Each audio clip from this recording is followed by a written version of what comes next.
Hello. Hello! ప్రియదర్శినియా అండి? అవునండి. నేను నిరుపమ. సుమన్ టీవీ అందమైన జీవితం కార్యక్రమం నుంచి కాల్ చేస్తున్నాను. మీరు మాకు మెయిల్ చేశారు కదా! అవును మేడం. అది మాట్లాడదామని చేశానమ్మా. మనతో పాటు డాక్టర్ గారు కూడా ఉన్నారు. కళ్యాణ్ చక్రవర్తి గారు. అసలు అంత కష్టమేమొచ్చింది? మీరు ఇదే చివరి మెయిలు. ఇంకా నేను ఎవరితో కమ్యూనికేట్ చేయలేనేమో అన్నట్లుగా పెడితే బాధనిపించింది. ఏంటి అంత బాధ ఏంటి? అంత కష్టం ఏంటి? ఒక్కసారి చెప్తే డాక్టర్ గారు కూడా వింటారు. Thank you so much madam. First నా మెయిల్‌కి రిప్లై ఇచ్చినందుకు. ఓకే అమ్మా. ఆల్‌మోస్ట్ నా లైఫ్ ఎండ్ అయ్యే సిట్యుయేషన్‌లో ఉన్నా మేడం నేనిప్పుడు. అంత పెద్ద మాట మాట్లాడే ముందు నీ వయసు ఎంతమ్మా? 19 ఇయర్స్. 19 ఇయర్స్‌కే 90 అనుకుంటున్నావా నువ్వు? కెరీర్ బిల్డ్ చేసుకోవాలని చాలా హోప్స్‌తో, చాలా ఎక్స్‌పెక్టేషన్స్‌తో నా లైఫ్‌ని టర్న్ చేసుకోవాలని ఇంటెన్షన్‌తో నేను ఉండే sir. There is no reason to use the word death అమ్మా. ఓకే, అదొక్కటి గుర్తుపెట్టుకుని మీరు సంభాషించండి. ఎంతసేపైనా నేను వింటాను. దయచేసి ఒక నమ్మకంతో మా వరకు వచ్చిన తర్వాత జీవితానికి ఉండవలసినటువంటి విలువలు, వాల్యూస్ చాలా ఉంటాయమ్మా. మీరు 19 ఇయర్స్ అప్పుడు నువ్వు మాట్లాడే ఏజ్లో నువ్వు లేవు అదే కదా అమ్మా. సో నువ్వు దయచేసి అవన్నీ పక్కన పెట్టి ఏంటి నీ కష్టం అనేది డీటెయిల్గా చెప్పండి. Okay sir. నా పేరు ప్రియదర్శిని. మా నాన్నగారు టీచర్, మా అమ్మ హౌస్ వైఫ్. నా 10th మొత్తం మా ఊర్లో కంప్లీట్ అయింది. ఇంటర్ హైదరాబాద్ లో జాయిన్ చేశారు, మంచి కార్పొరేట్ కాలేజ్ లో. ఓకే. ఆ ఇంటర్మీడియట్ లో అక్కడ బిందు అనే ఒక అమ్మాయి నాకు పరిచయం అయ్యి చాలా క్లోజ్ ఫ్రెండ్ గా, బెస్ట్ ఫ్రెండ్ గా చాలా చాలా బాగుండేది. మేము ఎక్కడికి వెళ్ళినా కూడా ఇద్దరం కలిసి వెళ్ళే వాళ్ళం. ఓకేనమ్మా. ఇంటర్మీడియట్ సెకండ్ ఇయర్ లో ఆ అమ్మాయికి ఒక అబ్బాయి పరిచయం అయ్యి తను లవ్ చేస్తుంది. ఓకే.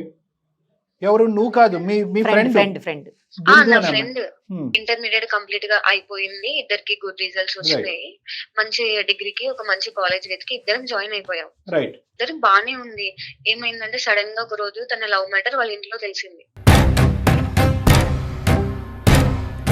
ఇంట్లో గొడవ అయ్యి తను కొన్ని రోజులు కాలేజ్ కూడా రాలేదు. తర్వాత వాళ్ళ ఇంట్లో వాళ్ళ పేరెంట్స్ ని కన్విన్స్ చేసి కాలేజ్ కి వచ్చింది. ఒక 1 month, 1.5 month బానే ఉన్నాం కాలేజ్ లో. ఇద్దరం కాలేజ్ కి వెళ్ళే వాళ్ళం.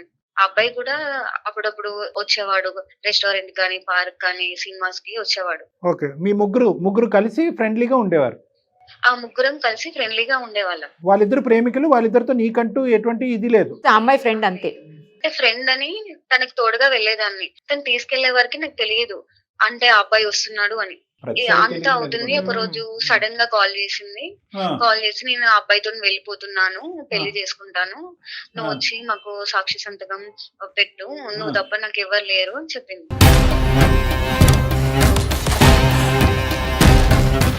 మీ వయసులు ఏంటి, మీరు పెట్టే సంతకాలు ఏంటి? సర్లేండి. లేదు నేను రాలేను, మా ఫాదర్ అస్సలు ఒప్పుకోరు, నన్ను చంపేస్తాడు, నేను అసలు ఈ విషయంలో నీకు హెల్ప్ చేయలేను అని చెప్పేసాను తనకి. ఓకే. సో ఫ్రెండ్షిప్ అయితే ఉంటుంది కానీ సంతకాలు గింతకాలు పెట్టను అని చెప్పేసావు? చెప్పేశాను. Okay, nice. తను ఆ టైంలో నాకు నువ్వు తప్ప ఎవ్వరు లేరు, నేను ఆ అబ్బాయిని పెళ్లి చేసుకుంటాను, ఆ అబ్బాయి లేకుండా ఉండలేను, చచ్చిపోతాను అని ఎమోషనల్ గా నన్ను బ్లాక్మెయిల్ చేసింది. సూసైడ్ చేసుకుంటాను, సూసైడ్ లెటర్ లో నీ పేరు రాసి చచ్చిపోతాను అని నన్ను బ్లాక్మెయిల్ చేసింది. ఏంటమ్మా నువ్వు తప్ప ఎవరు లేరు ప్రపంచంలో సంతకం పెట్టడానికి, అయినా కానీ నువ్వు సంతకం పెట్టకపోతే ఆమె చచ్చిపోవటం? నాకేం చేయాలో అర్థం కాలేదు ఆ సిచ్యువేషన్ లో. సర్లే తన ఏజ్ కూడా 18+ కదా అని నేను సైన్ చేయడానికి ఒప్పుకున్నాను. నువ్వు సంతకం పెట్టావమ్మా? పెట్టాను సార్. ఓకే. తన మ్యారేజ్ కి నేను ఆ అబ్బాయి తరపున ఒక 2 ఫ్రెండ్స్ వచ్చారు. ఆ మ్యారేజ్ కంప్లీట్ అయింది. వాళ్ళు నన్ను హాస్టల్ దగ్గర దింపేసినారు సార్. మరి ఇష్యూ ఏంటమ్మా? నెక్స్ట్ డే వాళ్ళ పేరెంట్స్ వచ్చేసి ఈ మ్యాటర్ తెలిసి హాస్టల్ కి వచ్చినారు. మొత్తం గొడవ చేసినారు. ఇంత జరుగుతుంటే నాకేం చెప్పరా అని అడుగుతున్నారు. ఈ మ్యాటర్ అంతా కాలేజ్ దాకా వెళ్ళిపోయింది. కాలేజ్ దగ్గర మా నాన్నగారి నెంబర్ తీసుకున్నారు. డైరెక్ట్ మా ఇంటికి వెళ్ళి గొడవ చేసినారు మా ఊర్లోకి వెళ్ళి.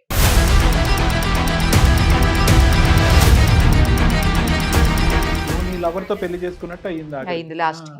సరే. నాన్నగారికి మ్యాటర్ మొత్తం తెలిసి ఇమిడియట్ గా నెక్స్ట్ డే హాస్టల్ కి వచ్చి నన్ను తీసుకెళ్ళినారు సార్. నువ్వు ఒక్కదానివేనమ్మా? మీ నాన్నగారికి ఎవరైనా ఉన్నారా? నేను ఒక్కదాన్ని, అమ్మాయిని, అమ్మ, నేను, నాన్నగారు. ఓకే. నాన్నగారు ఏం చేస్తూ ఉంటారమ్మా? స్కూల్ టీచర్ అని చెప్పి. టీచరా? మా డాడీది వచ్చేసి ఫ్యామిలీ బ్యాక్గ్రౌండ్ చాలా పూర్ ఫ్యామిలీ సార్. తను చాలా కష్టపడి జాబ్ తెచ్చుకొని మరి మా అమ్మని పెళ్లి చేసుకున్నారు.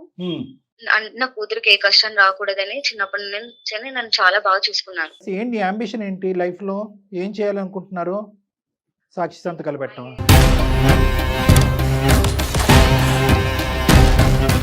చదువుకుంటూ సివిల్స్ కి ఇట్లా ప్రిపేర్ అవుతున్నా సార్. ఓకే, యూపీఎస్సీ రాయాలని నీ ఉద్దేశం. ఈ టైంలో నాకు ఇలాంటి ప్రాబ్లమ్ ని ఫేస్ చేస్తున్నాను. సరే, ఈ ప్రాబ్లం నువ్వు ఫేస్ చేయడం కాదు, ఆ అమ్మాయి ప్రాబ్లంలో నువ్వు అనాలోచితంగా దిగేవు. ఇది నీ అంతే. ప్రాబ్లం కాదు. నీ ఇది ప్రాబ్లం నువ్వు ఏదో యూపీఎస్సీ ఐఏఎస్ ఐపీఎస్ ఆఫీసర్ అంటే కనుక నువ్వు ఎక్కడ పడితే అక్కడ సంతకాలు పెట్టేటప్పుడు మీ నాన్నగారు తల ఎక్కడ పెట్టుకోవాలో అతనికి అర్థం కావట్లేదు, ఉన్న పరువు కాస్త పోయింది. ఇప్పుడు మీ నాన్నగారు రియాక్షన్ చెప్పమ్మా, చాలు మాకు అర్థమైంది. మా నాన్నగారు నాకు పెళ్లి చేద్దామని అనుకుంటున్నారు సార్. ఏది ఈ దెబ్బకే? ఊర్లో పరువంతా పోయింది సార్. చిన్నప్పటి నుంచి నన్ను అల్లారు ముద్దుగా చూసుకొని గౌరవంగా ఉంటున్నారు సార్ ఊర్లో. అది కరెక్టేనమ్మా, కానీ ఇలా నువ్వు పెట్టడం వల్ల అవమానంకి గురయ్యావు కాబట్టి నీకు పెళ్లి చేయటం ఏంటి?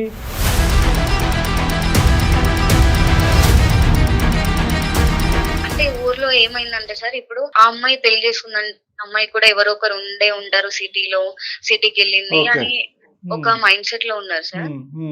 సో ఆ అమ్మాయి అలా ఆలోచించింది, ఆ అమ్మాయి స్టెప్ వేసింది కాబట్టి గురుగారు మీ అమ్మాయిని జాగ్రత్త అనేటప్పటికి మీ నాన్నగారు భయపడి చదువు అంతా ఆపేసి పెళ్లి చేయాలనుకుంటున్నారు.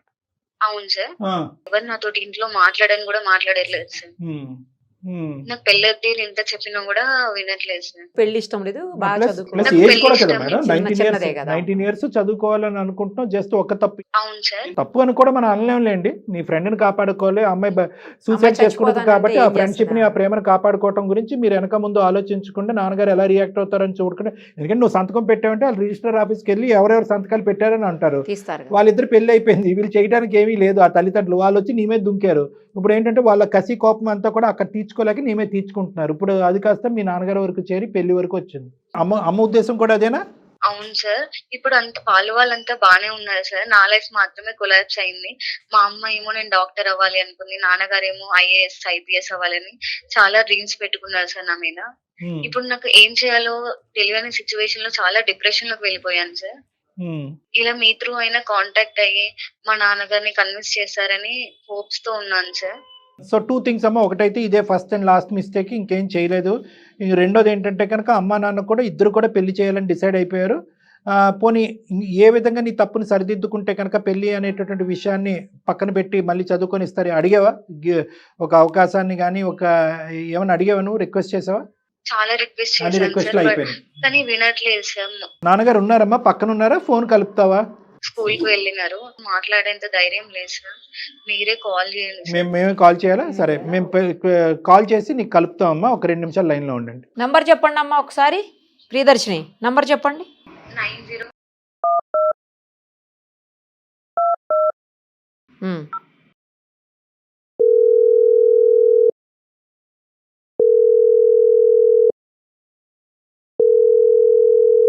హలో, హలో, రఘు గారేనా అండి? ఎవరు? నేను నిరుపమ అండి, సుమన్ టీవీ అందమైన జీవితం కార్యక్రమం నుంచి మాట్లాడుతున్నాను. నాతో పాటు డాక్టర్ కళ్యాణ్ చక్రవర్తి గారు కూడా ఉన్నారు. మీ అమ్మాయి ప్రియదర్శిని మాకు ఒక మెయిల్ చేసింది. మళ్ళీ ఏ ప్రాబ్లం క్రియేట్ చేసింది తను? అయ్యో, ఏ ప్రాబ్లమ్ క్రియేట్ చేయలేదండి, ఉన్న ప్రాబ్లమ్ని సాల్వ్ చేయమని చెప్పి మమ్మల్ని రిక్వెస్ట్ చేస్తూ మెయిల్ పెట్టింది. ఆ, ఒక్కసారి మాట్లాడదామండి, డాక్టర్ గారు కూడా మీతో మాట్లాడతారు. చెప్పండి సార్ నమస్తే. సార్. నమస్తే సార్. మరి పర్లేదా, ఒక 2 నిమిషాలు మాట్లాడచ్చా? వ్యవధి ఉందా? పర్లేదు సార్, ఇది లంచ్ టైం అని చెప్పండి సార్. అబ్బా, సంతోషం అండి మీరు ఆ విధంగా అంగీకరించినందుకు. ఏం లేదండి, పాప మెయిల్ పెట్టింది అమ్మాయి. చెప్పండి సార్. ఒక అల్లరి ముద్దుగా పెంచుకున్నటువంటి ఒకే ఒక అమ్మాయి, చాలా చాలా ఇదిగా పెంచుకున్నారు. అదే విధంగా ఏంటంటే ఆ అమ్మాయి తన మెయిల్లో కూడా చాలా డీటెయిల్డ్గా చెప్పింది. చాలా ఆశయాలు పెట్టుకున్నారు, చాలా కోరికలు కన్నారు, చాలా కళ్ళకన్నారు. ఆ అమ్మాయి ఒక ఐఏఎస్ ఆఫీసర్ లాగా, ఒక డాక్టర్ లాగా చూడాలని తల్లిదండ్రులు మీరు అనుకున్నారు. కానీ ఒక దురదృష్టకరమైన పరిస్థితి, ఒక సంఘటన వల్ల ఏంటంటే అనాలోచితంగా ఆ అమ్మాయి చేసిన తప్పు వల్ల ఈరోజు మీరు ఎంతో పరుగులుగా ఉండవలసినటువంటి మీరు తలెత్తుకోలేనటువంటి పరిస్థితి ఏర్పడింది. దాంతో ఒక భయంకరమైన నిర్ణయం తీసుకున్నారని ఆ అమ్మాయి చాలా బాధపడింది మా దగ్గర. ఏంటి ఆ నిర్ణయం, ఎందుకు అలా తీసుకోవాల్సి వచ్చింది? ఈరోజు మళ్ళీ మీ అమ్మాయి ఏదో తప్పు చేసింది కాబట్టి మేము మిమ్మల్ని ఫోన్ చేసి మాట్లాడట్లేదు. మేము జరిగినటువంటి ఆ తప్పుని ఎలా సరిదిద్దుకోవచ్చు, అమ్మాయి ఏ విధంగా మళ్ళీ ఆ అమ్మాయి చదువును కంటిన్యూ చేయొచ్చు అనే ఆలోచనతో మీకు చేశాం సార్. తను బాగా చదువుకోవాలని ఒకటే ఒక కూతురు అని చెప్పేసి నేను ఒక టీచర్ సార్. నా స్టూడెంట్స్ కూడా మంచిగా చదువుకోవాలి, వాళ్ళకి మంచి భవిష్యత్తు ఇవ్వాలి, వాళ్ళు మంచి పొజిషన్ లోకి వెళ్ళాలని తాపత్రయపడే ఒక మామూలు టీచర్ ని సార్. ఒక టీచర్, ఒక ఫాదర్. అలాంటిది నా కూతురు కూడా నేను చిన్నప్పటి నుంచి అలాగే చూస్తున్నాను సార్. తను స్కూల్లో ఫస్ట్, తను మంచి కార్పొరేట్ కాలేజ్ లో జాయిన్ చేశాను సార్, మంచిగా చదివించాలని. కానీ అక్కడికి వెళ్ళిన తర్వాత తన ఫ్రెండ్స్ ఎవరో అమ్మాయి తోటి ఫ్రెండ్షిప్ చేయడము, ఆ అమ్మాయి ఇంకొక అతన్ని లవ్ చేసిందని చెప్పడము, వాళ్ళిద్దరు రిజిస్టర్ మ్యారేజ్ చేసుకున్నారంట. వాళ్ళ సాక్షాంతకం తనే చేసిందంట రిజిస్టర్స్ లో. వాళ్ళ పేరెంట్స్ వచ్చేసి పోలీస్ కంప్లైంట్ అని ఇంటి దగ్గరికి వచ్చేసి చాలా గొడవలు చేశారు సార్. ఊర్లో పరువంతా పోయింది సార్. ఆఖరికి ఏమన్నారంటే మత్తరి కూతురు ఏదో లవ్ మ్యాటర్ చేసిందంట అని తన గురించే బ్యాడ్ గా మాట్లాడుతుంటే అవి వినలేకపోతున్నారు. అందుకే తను కాలేజ్ మానిపించేసి ఇంటికి తీసుకొచ్చాను. నాకు తెలిసిన దగ్గర సంబంధం చూసి పెళ్లి చేయాలని ఫిక్స్ అయ్యాం సార్. ఆఖరికి ఊర్లో జనాలు కానీ స్కూల్లో స్టాఫ్ కూడా సార్ ఆఖరికి స్కూల్లో పిల్లలకే సరిగ్గా పాఠాలు చెప్పి ఇంత ఇచ్చేస్తున్నాడు, ఇంట్లో అమ్మాయిని చక్కగా చూసుకోలేదని కామెంట్ చేస్తున్నారు సార్. బ్యాక్ సైడ్ చాలా బాధగా ఉంటుంది సార్ అವೆಲ್ಲ కామెంట్స్ విన్నప్పుడు. కరెక్టే మేము ఏమి అనలేము ఆ విషయం గురించి, ఏమనలేము. అలా కాదు సార్, ఒక మాట నేను మాట్లాడచ్చా? చెప్పండి సార్. అమ్మాయి ముందు నుయ్యి వెనకతలు గొయ్యి అనే పొజిషన్లో తను ఉంది. అది తప్పుగా అనుకుంటే తప్పే, ఘోరం తప్పు చేయకూడనటువంటి నేరం అనుకుంటే నేరమే. ఎందుకంటే ప్రాణ స్నేహితురాలు, ఇద్దరు కలిసిమెలిసి పెరిగారు, ఒకే కంచం ఒకే మంచం అన్నట్టుగా చాలా చక్కగా ఉండేటటువంటి వాళ్ళిద్దరిని ఆ అమ్మాయి మీద ఎంత అయితే కనుక మీకు ఒక ఫీలింగ్ ఉందో అదే విధంగా మీ కూతురు మీద కూడా అంతే పాజిటివిటీ ఉంది అనేది ఆ అమ్మాయి మాటలో మాకు వినిపించింది. కానీ అదే అమ్మాయి వచ్చి ఈరోజు నువ్వెంతో నాకు ప్రేమించినటువంటి అబ్బాయి అంతే, ఆ అబ్బాయి ప్రేమ లేకుండా నేను బ్రతకలేని చచ్చిపోతాను అనేటటువంటి ఒక థ్రెట్ ఇచ్చేటప్పటికి ఈ అమ్మాయి ఏం వెంటనే ఒప్పుకోలేదండి. అది కూడా మీరు దయచేసి పెద్ద మనుషులుగా అర్థం చేసుకోవాలి. చాలా ఒత్తిడికి లోనైంది. చాలా ఒత్తిడికి లోనవటం వల్ల ఫైనల్గా ఇంక దిక్కుతోచినటువంటి పరిస్థితిలో స్నేహితురాలు యొక్క ప్రాణాలు కాపాడాలని చెప్పి పెట్టినటువంటి సంతకమే కానీ ఇదే ఆనవాయితీ ఇదే పద్ధతిగా లాస్ట్ 5-6 ఇయర్స్ బట్టి దగ్గరుండి రిజిస్టర్ మ్యారేజ్లు ఏమి మీ అమ్మాయి చేయట్లేదు. ఆ విషయం కూడా మీరు ఒకసారి ఆలోచించాలి సార్. తను ఫస్ట్ రోజే ఇలాంటి సిచ్యువేషన్ ఉంది అని చెప్పింటే దాన్ని ఏదో రకంగా సాల్వ్ చేయాలి. పాయింట్ అదే డిక్లేర్ చేయలేదు అమ్మాయి, చెప్పలేకపోయింది, భయపడింది. నాకు చెప్పింటే సార్ నేను ఏదో ఒకటి కన్విన్స్ చేస్తావు, ఏదో ఒకటి మార్చో, లేకపోతే ఆ కాలేజ్ మార్చో, లేకపోతే తను ఏదైనా సర్ది చెప్పు, వేరే కాలేజీలో జాయిన్ చేయడం, అలాంటి ఫ్రెండ్స్ కు దూరంగా ఉండమని చెప్పడం, ఏదో ఒకటి చేసేవాడిని సార్. కాకపోతే ప్రాబ్లం ఎక్కడి దాకా తీసుకొచ్చిందంటే ఊర్లో ప్రతి ఒక్కరు అమ్మాయి ఏదో లవ్ అఫైర్ ఉందంట అని తన గురించే బ్యాడ్ గా మాట్లాడే కాడికి తెచ్చుకుంది సార్ తను. ఈ రోజు మీ అమ్మాయి ఈ పని చేసినా ఈ లోకం అలాగే మాట్లాడుకుంటుంది, ఈ పని చేయకపోయినా కూడా ఎవరి ఇష్టం వాళ్ళకి. వయసులో ఉన్నటువంటి ఆడపిల్ల చాలా పద్ధతిగా చదువుకుంటుంది. ఈ ఈర్ష్యతో కూడినటువంటి కళ్ళు గురించి కూడా మీరు ఆలోచించండి. మీ ఊరు నేను రాలేదు సార్, మీ ఊర్లో మీ పరిస్థితి ఏంటి, ఆ అమ్మాయి పరిస్థితి అనేది నాకు ఏ విధంగా అనుకుంటున్నారు లేదు, ఆ లోకం గురించి వాళ్ళ గురించి నాకు అనవసరం. మీ అమ్మాయిని అల్లరి ముద్దుగా పెంచారు. ఈ ఒక్క అంశం తప్ప ఇంకొక ఏదన్నా ఒక ఇష్యూలో మీ అమ్మాయిని వేలెత్తి చూపెట్టేటటువంటి పరిస్థితి ఇప్పటికొచ్చి వచ్చిందా? మీ అమ్మాయిని బంగారంలా పెంచుకున్నారు, మీ అమ్మాయి గురించి 100 కళ్ళకు అన్నారు. ఈ అమ్మాయి ఎన్నో ర్యాంకులు సంపాదించింది, ఎన్నో స్కూల్ ఫస్టులు సాధించినటువంటి ఈ ఆడపిల్లని ఈరోజు లోకం 10 మంది ఏంటి, 100 మంది ఏంటి, 1000 మంది ఏంటంటే నిలబడితే కనుక మీరేంటారా మా అమ్మాయి గురించి మాట్లాడేది అని చెప్పగలిగేటటువంటి దమ్ము ధైర్యం మీకు లేదా? సార్ ఉంది సార్. కాకపోతే ప్రాబ్లం వచ్చినప్పుడు ముందు ఇంట్లో తల్లిదండ్రులకు చెప్పాలి సార్. నిజంగా భయపడకుండా ఒక ఆడపిల్ల డాడీ ఇలా జరుగుతుంది. చాలా క్రమశిక్షణతో పెంచినట్టున్నారు మీ అమ్మాయిని. ఒక్క తప్పును కూడా వినటానికి కానీ ఆలోచించడానికి కానీ మీరు మెంటల్గా రెడీగా లేనట్టు అనిపిస్తుంది. ఇంత మాట్లాడుతున్నాను, మీ అమ్మాయి కూడా లైన్లోనే ఉంది, అది చెప్పటం మర్చిపోయాను. ఎందుకంటే ఆ అమ్మాయి ఈ విధంగా ఫోన్ కలిపితే కనుక మీరు అంగీకరించరానో, లేదంటే ఆ అమ్మాయి డైరెక్ట్గా మీకు ఫోన్ కలపాలంటే భయంతోనో ఆ విధంగా మేము చేయలేదు. సో మీ అమ్మాయి కూడా లైన్లో ఉంది. ఒకసారి అమ్మ నువ్వు మీ నాన్నగారితో ఏమైనా చెప్పాలి అనుకుంటే మా సమక్షంలో 2 మాటలు చెప్పి ఏమని కోరుకుంటున్నావు అడుగు. నాన్న నన్ను క్షమించండి నాన్న, ఇంకోసారి నేను ఇట్లాంటి తప్పు ఎప్పుడు చేయను. మీరు చిన్నప్పటి నుంచి నన్ను చూస్తూనే ఉన్నారు కదా, మీకు తెలియకుండా ఏ పని చేసేదాన్ని కాదు కదా నాన్న. ఎక్కడికి వెళ్ళినా కూడా మీకు చెప్పి వెళ్తాను కదా. ఇప్పుడు ఎప్పటికి వెళ్ళినా చెప్పే వెళ్తావు. ఏ ప్రాబ్లం తీసుకురావని నీ మీద నమ్మకంతోనే కదా హైదరాబాద్ కార్పొరేట్ జాయిన్ చేసింది. ఆ ప్రాబ్లం వచ్చినప్పుడు నాకు ముందే ఎందుకు చెప్పలేదు? వచ్చావు, ఇన్ని గొడవలు చేశావు, ఊర్లో పరువంతా పోయింది. రేపు పొద్దున నిన్ను నమ్మి నేను ఇంకో స్టెప్ ముందరికి వచ్చిన తర్వాత నువ్వు నీ వల్ల ఇంకో ప్రాబ్లం వస్తే ఏం చేయాలి? నాన్న తను చచ్చిపోతా అని నన్ను బ్లాక్ మెయిల్ చేసింది నాన్న, అందుకే నేను సంతకం పెట్టాల్సి వచ్చింది. అవునమ్మా, రేపు పొద్దున ఇంకొకటి వచ్చేసి ఇంకో బ్లాక్ మెయిల్ చేస్తానమ్మా. అప్పుడు కూడా పరిస్థితి మేమే కాబట్టి మా చెప్పడం దాచేసి అలాగే చేస్తే రేపు మా పరిస్థితి ఏంటమ్మా? తెలియకుండా నేను ఏం చేయను నాన్న. చూడమ్మా, ఇప్పటి వరకు జరిగింది చాలు. నేను నమ్మాను, నీకు చాలా వరకు ఫ్రీడమ్ ఇచ్చాను, నువ్వు ఆ ఫ్రీడమ్ ని మిస్యూజ్ చేసుకున్నావు. ఇక దయచేసి ఆ ఆర్గ్యుమెంట్స్ వదిలేసాయి. అబ్బాయి చూశాను, మంచి సంబంధము, పెళ్లి చేసుకొని తర్వాత మీ దయచేసి ఒక తండ్రిలాగా ఆలోచించండి. మేము మీకు మీ అమ్మాయి గురించి చెప్పవలసినటువంటి అవసరం లేదు. మీరు ఎంత అల్లారముద్దుగా పెంచుకున్నారు, ఆ అమ్మాయి ఎటువంటి కళ్ళగన్నది, మీరెటువంటి మీకు భార్యాభర్తలు మీరు ఎటువంటి కళ్ళగన్నారు అనేటటువంటిది ప్రత్యేకంగా నేను చెప్పవలసినటువంటి వాడిని కాదు, నేను బయట వాడిని. జరిగినటువంటి సంఘటన బట్టో లేదంటే మాట్లాడుకునేటటువంటి నలుగురు మనుషులు బట్టో అనవసరంగా ఆ అమ్మాయి యొక్క భవిష్యత్తుని కత్తిరించద్దు. దీనికి ఏంటంటే జీవితాంతం రిగ్రెట్ ఉంటుంది. ఓకే, ఈ సంఘటన వల్ల మీరు ఎంత బాధపడుతున్నారనేది నేను అర్థం చేసుకోగలను, కానీ మీరు ఇప్పుడు తీసుకోబోయేటటువంటి నిర్ణయం వల్ల ఆ అమ్మాయి జీవితాంతం బాధపడుతుంది. ఇప్పుడు పెళ్లి చేసుకునే వయసు కూడా కాదు నా లెక్క ప్రకారం. నెంబర్ 1. నెంబర్ 2 ఏంటంటే ఆ అమ్మాయి ఆకాశానికి నిచ్చెన వేసినటువంటి కోరికలు. అమ్మాయికి యూపీఎస్సీ రావాలి, ఐఏఎస్ ఐపీఎస్ రావాలి, మీ ప్రాంతానికే కలెక్టర్గా రావాలి అని ఏవేవో రకరకాల కోరికలు ఉన్నాయి. జరుగుతాయా లేదా అనేది భగవంతుడికి తెలుసు. కానీ అట్లీస్ట్ ఈరోజు మీరు దాన్ని పెళ్ళి అనేటటువంటి ఒక కార్యక్రమంతో దాన్ని గీత గీసేసి ఇంతే నీ భవిష్యత్తు అని చెప్పి అంత కర్కోటకంగా ప్రవర్తించడం అనేది, వ్యవహరించడం అనేది కరెక్ట్ కాదన్నది నా అభిప్రాయం. మీ మనసు గాయపడింది, మీ పరువు అనేటటువంటిది టెస్ట్ చేయబడింది, కాదనట్లేదు. కానీ ఆ అమ్మాయి ఆలోచన కూడా ఆలోచించండి. ఆ అమ్మాయి స్థానంలో ఒక 2 నిమిషాలు నిలబడి ఒకసారి ఈ అంశానికి ఒక సరైన నిర్ణయం తీసుకోండి ప్లీజ్, మా రిక్వెస్ట్.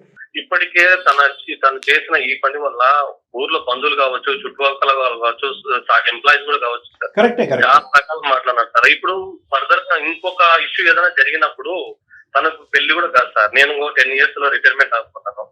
తర్వాత పెళ్లి చేసేస్తే తన లైఫ్ తనకు అయిపోతుంది సార్. పెళ్లి చేయడం గురించి ఇంత చదివించారా, లేదంటే ఎప్పుడైనా మీ కల్లో అయినా కూడా మీ అమ్మాయికి 19-20 సంవత్సరాలకి పెళ్లి చేస్తారని మీరు ఎప్పుడన్నా అనుకున్నారా? అనుకోలేదు సార్, కానీ ఇలాంటి ప్రాబ్లం వస్తుందని కూడా అనుకోలేదు కదా సార్. సార్ ఇది ప్రాబ్లం కింద మాట్లాడుకుంటే చాలా పెద్ద ప్రాబ్లం అయిపోతుంది. ఇది వాళ్ళు ఈ అమ్మాయి చేసిన తప్పే. ఒకటి, చెప్పపెట్టకుండా ఇదంతా దాచిపెట్టడం. ఆ అమ్మాయి తప్పు చేస్తున్నప్పుడు అరే ఈ అమ్మాయి తప్పు చేస్తుందని చెప్పి వాళ్ళ తండ్రి కన్నా చెప్పాలి, లేదంటే మీకన్నా చెప్పాలి. ఎవరికైనా చెప్పినా కూడా ఆ అమ్మాయిని సముదాయించేవారు ఇంకో విధంగా. ఈ అమ్మాయి ఏంటంటే స్నేహానికి, ఆ అమ్మాయి ప్రాణాలకి విపరీతమైన ఇంపార్టెన్స్ ఇచ్చింది. ఈ అమ్మాయి ఏదైనా నిర్ణయం తీసుకుంటే ఈ అమ్మాయి అక్కడ ఆ అమ్మాయికి తల్లిదండ్రుల కింద మారిపోయింది. ఈ అమ్మాయి అంత దూరం ఆలోచించేసింది. ఈ అమ్మాయి ఇప్పుడు సంతకం పెట్టకపోయినా వద్దు అని చెప్పి సముదాయించినా కూడా ఆ అమ్మాయి వెళ్ళి ఏదో నుయ్యో గొయ్యో చూసుకుంటుందని భయపడింది. ఇవన్నీ తప్పులే, కాదనట్లేదు. అది ఆ వయసుకు సంబంధించినటువంటి తప్పుల కింద పరిగణించాలి. నెంబర్ 1. నెంబర్ 2 ఏంటంటే ఇదే పద్ధతి ఉన్నటువంటి అమ్మాయి కాదు, అలా తప్పుడుగా వ్యవహరించే అమ్మాయి కాదు. ఈ అమ్మాయి వేరే అబ్బాయిని ప్రేమించేసి ఇంట్లో చెప్పా పెట్టకుండా వెళ్ళిపోయి ఒక రిజిస్టర్ మ్యారేజ్ చేసుకునేటటువంటి పరిస్థితి కూడా కాదు. ఇవేమీ కానప్పుడు మొదటి తప్పు ఆఖరి తప్పుగా అమ్మాయిని క్షమించేసి ఒక్క అవకాశాన్ని ఇవ్వండి. అవును సార్, కరెక్టే. కానీ ఇప్పుడు ఆ రిజిస్టర్ మ్యారేజ్ చేసుకున్నారు సార్, వాళ్ళంతా ఒకటే ఉన్నారు. కానీ ఇక్కడ అంతా బ్లేమ్ అయిపోయిందంతా మేము, మా కుటుంబము, మా అమ్మాయి పరువు అయిపోయింది సార్. ఇప్పుడు వాళ్ళంతా బాగున్నారని మీరు ఒక మాట అన్నారు. అంటే ఈరోజు వాళ్ళ అమ్మాయిని ఒక పరిధిలో పెట్టుకోలేకపోయారు వాళ్ళు. ఓకే, ఈరోజు వాళ్ళ అమ్మాయిని తిట్టవలసిన తిట్లో, లేదంటే ఆ అబ్బాయిని నిలదీయవలసినటువంటి పరిస్థితి లేకపోవటం వల్ల అక్కడ పడవలసినటువంటి దెబ్బ, అక్కడ పడవలసినటువంటి గాయం ఈ అమ్మాయి మీద పడింది అనవసరంగా. అది కూడా మీరు ఆలోచించండి. వాళ్ళందరూ ఎవరి దారి వాళ్ళు చూసుకున్నారు. ఓకే, ప్రేమ అయింది, పెళ్లి అయింది. ఈ రోజు ఏంటంటే అక్షంతలు మాత్రం మీ అమ్మాయి పడినాయి. సో ఇటువంటి పరిస్థితుల్లో ఒక తండ్రిగా ఆ అమ్మాయి విన్నట్టుండి మొత్తం సమాజం, ఊరు అంతా కూడా ఒక విధంగా మాట్లాడి, అదిగో ఆ అమ్మాయి క్యారెక్టర్ ఇలా ఉంది అని మాట్లాడి, అదిగో రఘు నువ్వు చదువు ఆపించేసి మీ అమ్మాయిని ఇంట్లో పెట్టుకో, ఆ అమ్మాయికి కూడా ఒక స్టోరీ నడుస్తుంది అనే విధంగా మాట్లాడితే ఈరోజు చేదోడు వాదోడుగా మీ అమ్మాయికి విన్నట్టు మీరు నిలబడారు. ఎందుకంటే ఇది మీ యొక్క సంబంధించినటువంటి అవమానమే కాదు, school first, college first, district first వచ్చినటువంటి ఒక ఆడపిల్ల మీద సమాజం మీకు బాగా తెలిసినప్పుడు సమాజం అంతా చీతు అని అంటూ ఉంటే కనుక ఈరోజు సమాజం మీరే కరెక్ట్ చెప్తున్నారు కాబట్టి ఇక్కడతో చదువుని కత్తిరిస్తాను, ముడుముళ్ళు వేపిస్తానని చెప్పి మీరు మాట్లాడటం అనేది సబబుగా లేదు రఘు గారు.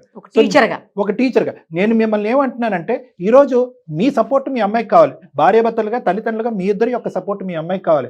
ఏంటమ్మా లోకం మాట్లాడేది, నువ్వు చేసినటువంటి తప్పును మేము క్షమిస్తున్నాము, ఇలాంటి తప్పు నువ్వు చేయవు అనే నమ్మకం మాకుంది అనేటటువంటి విధంగా మీరు సపోర్ట్ చేయాలి కదండి.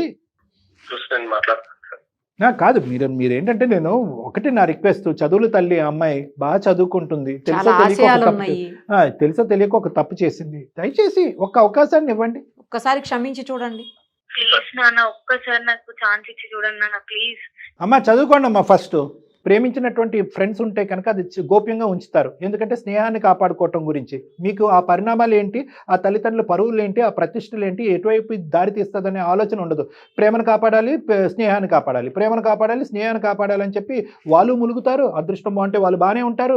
కానీ ఖచ్చితంగా జరిగేది ఏంటంటే మీరు ములుగుతారు. ఈరోజు సంతకం పెట్టినా పెట్టకపోయినా ఇక్కడ నువ్వు చేసినటువంటి తప్పు ఏంటంటే వాళ్ళిద్దరు ప్రేమించుకుంటున్నారు, సీక్రెట్గా ప్రేమించుకుంటున్నారు, ఇంట్లోంచి ఎప్పుడన్నా వెళ్ళిపోవచ్చు. ఈ పరిస్థితులన్నీ తెలుసు కూడా ఆ తల్లిదండ్రులకు కానీ ఈ తల్లిదండ్రులకు కానీ చెప్పకపోవటం అనేది నువ్వు చేసిన తప్పు. అర్థమైందమ్మా? అర్థమైంది సార్. సో ఇప్పుడు కూడా నాన్నగారు క్షమించి ముందుకు వస్తున్నారు.